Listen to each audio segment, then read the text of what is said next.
Mi búsqueda de una teoría integral, o en términos más técnicos, de una metateoría, comenzó durante mis últimos años de adolescencia. Estaba en la Universidad de Duke estudiando para ser médico, pero realmente no estaba interesado en eso. Me interesaba más bien, ¿cómo se le podría decir? Me interesaban docenas de diferentes y a menudo locas teorías y prácticas dentro de una amplia gama. Temas que incluían cosas como la meditación, el budismo zen, la teoría política y diversas formas de organización social. La terapia gestáltica, el psicoanálisis, la terapia junguiana y diversas formas de teología y prácticas espirituales de todo el mundo. Temas como el existencialismo y el trascendentalismo. Enfoques que se encontraban en algo llamado el movimiento del potencial humano. En general, una cantidad impresionante de cosas que tienen que ver básicamente con la autorrealización, el autodespertar, la iluminación, el satori. Todas esas preguntas tontas de cliché como por ejemplo, ¿quién soy? ¿Por qué estoy aquí? ¿Y qué significa todo esto? Supongo que podrías llamar a esto superación personal o autodesarrollo.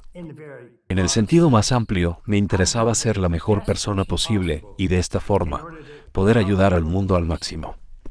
Pero el hecho es que me había convertido en alguien muy infeliz. En la escuela secundaria, yo representaba la imagen típica de un chico de ahorro estadounidense. Tuve las mejores calificaciones, fui presidente del cuerpo estudiantil. Incluso fui capitán del equipo de fútbol. Realmente parecía tenerlo todo. Tuve una crianza muy feliz. Y luego, en mi adolescencia, por motivos que no entendía en absoluto, me volví cada vez más desdichado, realmente era una persona muy infeliz. Entonces estaba buscando algún tipo de enfoque que me traiga felicidad, una felicidad genuina. Y cuanto más me involucraba en todos estos enfoques diferentes, y créanme que, en realidad los estaba practicando, realmente los estaba probando casi todos. Y cuanto más lo hacía, me confundía cada vez más. Como en realidad ya había probado muchos de estos enfoques. Sabía por experiencia que eran muy eficaces. Estaban funcionando, pero el problema era que se contradecían unos a otros. El psicoanálisis insistía en que el único enfoque válido para la felicidad era fortalecer el ego. El budismo zen decía que la única forma era deshacerse del ego por completo. Y ese es solo un ejemplo. Cuanto más estaban en desacuerdo, me confundía cada vez más. ¿Cómo era posible que fueran todos tan efectivos y sin embargo estuvieran tan en desacuerdo entre ellos? Entonces, además de ser profundamente infeliz, también estaba profundamente confundido. Y me parecía que, para pasar de infeliz a feliz, primero tendría que pasar de estar confundido a no estar confundido. Entonces, comencé esta búsqueda que fue increíblemente intensa. A menudo pasaba literalmente 10 horas al día, sin hacer nada más que dedicarme a la lectura. En este tiempo revisé miles de libros. Y cuanto más buscaba, comencé a ver que surgían ciertos patrones importantes. Si te pones a mirar las docenas de esos enfoques originales de superación personal que estaba estudiando en ese momento, desde la psicoterapia a la política de identidad, al zen, por mencionar solo algunos obvios. Todos ellos formaban parte de aproximadamente 6 a 7 familias o grupos principales de enfoques bastante similares.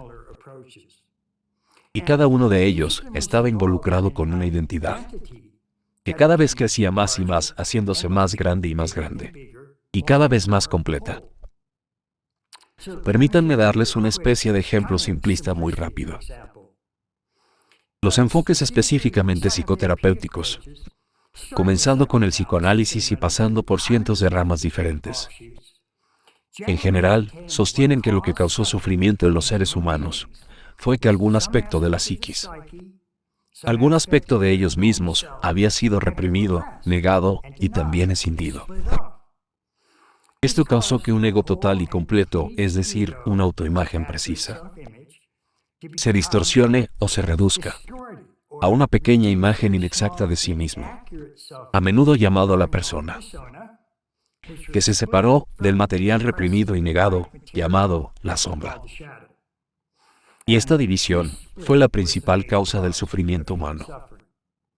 La cura era reparar esta división entre persona y sombra, para poder obtener un yo o ego total, pleno y completo, para dar una mente completa y sana, no una mente dividida y rota. Y en conclusión, eso es lo que el enfoque psicoterapéutico intentó hacer. La unión entre una persona reducida y una sombra reprimida, para obtener una mente completa y sana.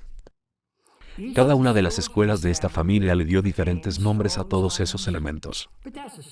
Pero eso es básicamente lo que trataban de hacer.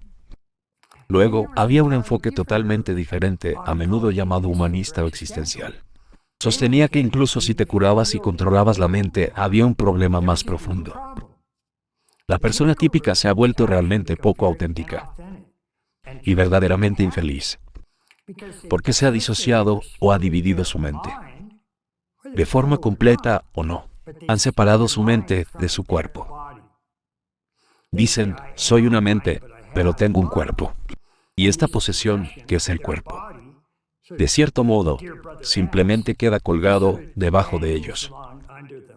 Y entonces lo tratan como si fuera un burro o una mula a la que están montando. La cura para esto es volver a unir la mente y el cuerpo, es decir, unir el acto de pensar con el acto de sentir. Resucitar y ser un organismo completo, total y unificado, en el que la mente y el cuerpo sean experiencias de un yo integrado, que esté cimentado en el presente.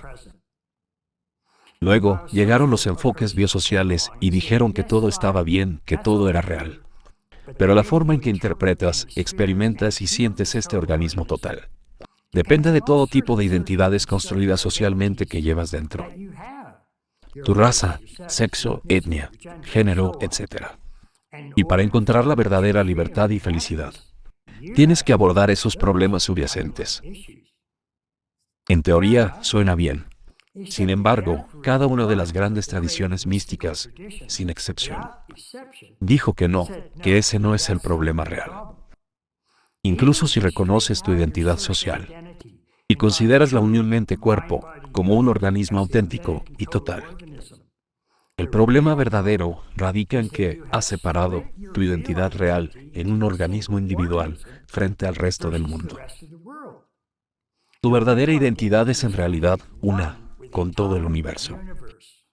En tu realidad más profunda, estás unido con todo el fundamento del ser, y necesitas redescubrir esta realidad anterior y verdadera, por medio de la búsqueda del fundamento principal o singularidad, que permite unir a tu organismo con lo que es la totalidad del universo. Sufres porque te dividiste y negaste tu identidad completa, plena y más real. Divides al organismo del medio ambiente, a el yo del otro, al sujeto del objeto. A menos que hayas olvidado tu identidad verdadera y suprema, que es una con todo, una con la totalidad. Entonces, es posible que puedas ver que hay algunas verdades muy importantes en todos los enfoques mencionados. Por supuesto, existen otros varios enfoques que abarcan todo ese continuo. Pero creo que también es evidente que, de hecho, existe un continuo aquí. Hay un espectro de lo que yo llamo lo mío, o mi identidad, o mi conciencia. Y comprende desde la persona más pequeña y rota, limitada y fragmentada, hasta la identidad más grande que puedas imaginar, aquella que es una con todo el universo. Bien, esos son solo algunos ejemplos muy simplistas del tema al que me refiero. Y exploraremos algunos de los detalles de esto a medida que avancemos.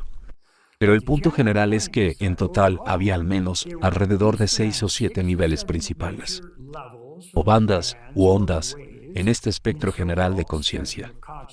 Y en lo que respecta a los 6 o 7 enfoques principales de la felicidad y la superación personal, cada uno de ellos hacía referencia, principalmente, a solamente uno de esos múltiples niveles u ondas. Cada enfoque principal, cada una de esas familias mencionadas, tenía la razón absoluta solo cuando se trataba de su propio nivel. Pero se equivocaba enormemente cuando trataba de ocuparse de, a su vez, otros niveles. Familias de enfoques completamente diferentes se encargaban de esos otros niveles. Y cuando se ocupaban de su propio nivel, cada una de ellas daba resultados absolutamente geniales.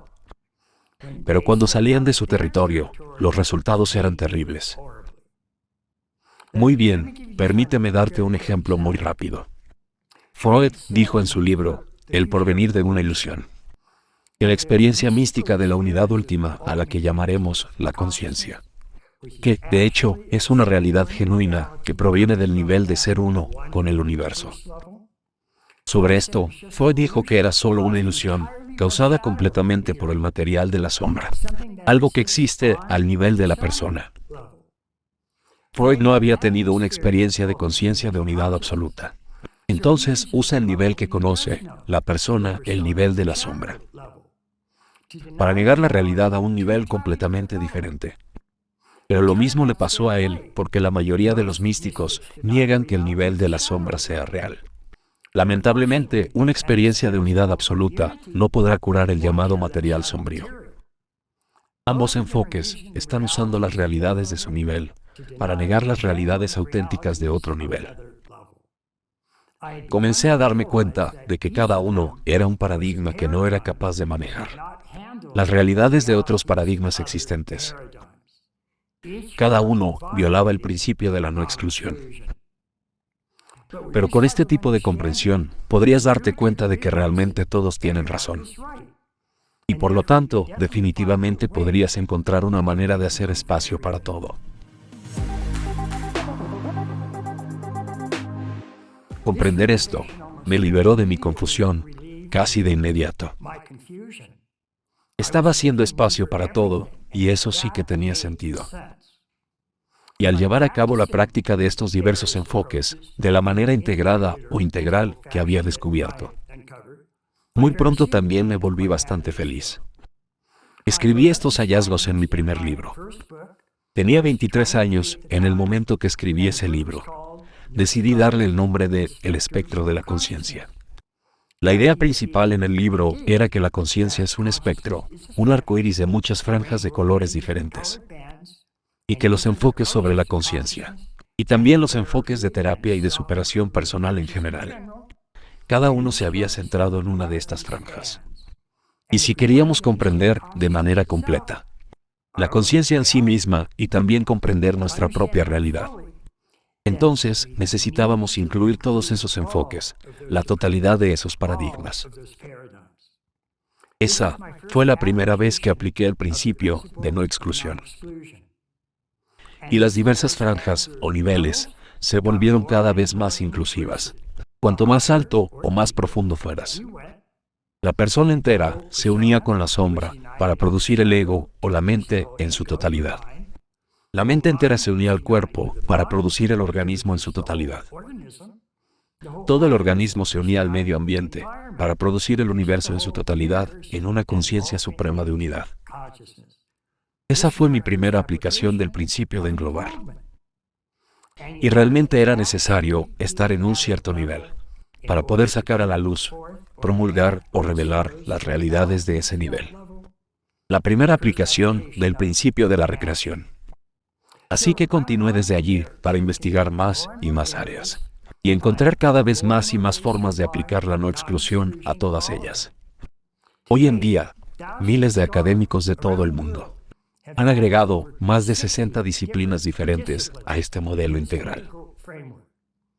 Entonces, casi 50 años después de ese primer libro, y con más de 25 libros traducidos a aproximadamente unos 30 idiomas extranjeros, todavía me sigo dedicando al principio central de la metateoría integral. Es decir, que todos los enfoques tienen razón. Si lo que deseas es una diversidad real y una inclusión real, entonces has venido al lugar correcto. Después de los comentarios de miles de personas y académicos de todo el mundo, esta es la última versión del modelo integral. Y esto es lo que presentaremos en las próximas secciones. Se trata de un algoritmo o un plano de un sistema operativo integral, o un software integral de reconocimiento de patrones. Cuando este enfoque integral se aplica a cualquier área, tu trabajo, tu relación, tus ideas, tu vida. Te proporcionará el punto de vista más completo, disponible hasta el momento. Tiene 5 elementos principales. En realidad, tiene cientos de elementos diferentes. Por supuesto, puedes agregar más. El sistema está hecho para aceptar un número ilimitado de adiciones, si así lo deseas. Estos 5 elementos son, en cierto sentido, el mínimo que necesitas. Si quieres una perspectiva verdaderamente completa de prácticamente cualquier cosa. Y como solo hay 5 de estos elementos, eso agrega una verdadera simplicidad a una realidad que, de otro modo, resultaría ser abrumadoramente compleja. Vas a poder hacer espacio para todo, y de una manera que, en última instancia, es bastante simple. A estos elementos los llamamos cuadrantes, niveles, líneas, estados y tipos. Suena un poco aburrido, pero en realidad es bastante interesante. De hecho, es emocionante. Casi de manera inmediata, vas a poder ver cómo todo puede aplicarse a tu vida. Entonces, echémosle un vistazo a eso.